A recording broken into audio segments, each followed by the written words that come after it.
కేసీఆర్ గారు చేసిన ఉద్యమం ముందు కోమటిరెడ్డి వెంకటరెడ్డి గారు చేసిన మంత్రి పదవి రాజీనామా కానీ రాజగోపాల్ రెడ్డి పార్లమెంట్ చేసిన పోరాటం కానీ చిన్నదే. కానీ కేసీఆర్ గారు 14 సంవత్సరాల పాటు ఉద్యమాన్ని తెలంగాణ ప్రజలు చైతన్యవంతం చేసి ఎన్నిసార్లు కేంద్ర మంత్రికి రాజీనామా చేసిండు, ఎంపీగా రాజీనామా, ఎమ్మెల్యే రాజీనామా చేసిండు, నిరాహార దీక్ష చేసిండు.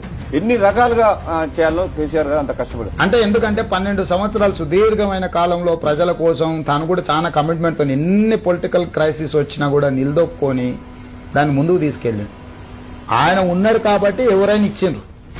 అది అతిశయోక్తి ఏం కాదు, ఒప్పుకోవాల్సింది. అంటే నేను రాజకీయ నాయకుడికి ఒప్పుకోకపోయినా వాస్తవం మాత్రం అదే. సో మాకు ఇష్టం లేకపోవచ్చు, ఒక పార్టీలు ఉండి ఒక పార్టీలో ఇంపార్టెంట్ రోల్ ప్లే చేస్తూ నేను ఆ మాట అనకూడదు. కానీ ఈరోజు తెలంగాణ రాష్ట్రం వచ్చిందంటే చంద్రశేఖరరావు గారి కృషిని ఎవరు కాదనలేదు, నేను కూడా ఇంక్లూడింగ్. అంటే అది ఇక మనం వ్యక్తిగతంగా ద్వేషమో లేకపోతే ఆయన చిన్న చేసి చూడడమో లేకపోతే ఇక మనకు ఆ ఉద్యమం పట్ల అవగాహన లేకపోవడం ఏదైనా అవుతుండొచ్చు.